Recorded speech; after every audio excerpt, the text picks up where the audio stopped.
Bisnes besar ke, bisnes kecil ke, dia punya pengurusan dia tetap sama. Kena ada marketing, kena ada sales, kena ada HR, kena ada keuangan dan kena ada operation. Cuma bezanya masa kita kecil ni, kita lah buat semua. Kita lah keuangan, kita lah sales, kita lah marketing, kita lah HR, kita lah operation, kita semua. Jadi, kalau kita nak kembangkan bisnes tu, kita mesti kenal pasti dulu apa kerja marketing yang kita buat. 1 apa, 2 apa, 3 apa, 4 apa, 5 apa.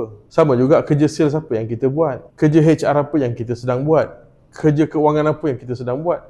Kerja operasi apa yang kita sedang buat. Kita kena kenal pasti dulu. Kalau kita tak kenal pasti, dia akan jadi begini. Mula-mula tak ada klien, kita pun sibuk buat marketing. Buat marketing.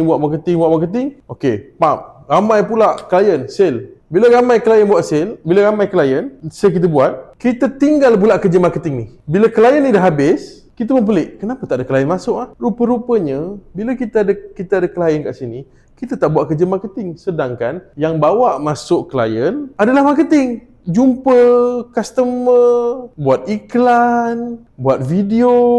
Ini semua kerja marketing. Dan benda ni biasa saja pada kita. Bila kita tak asingkan kerja marketing dan sales ni. Kerana kita buat dua-dua. So kita tak rasa dia terasing. Pada permulaannya normal.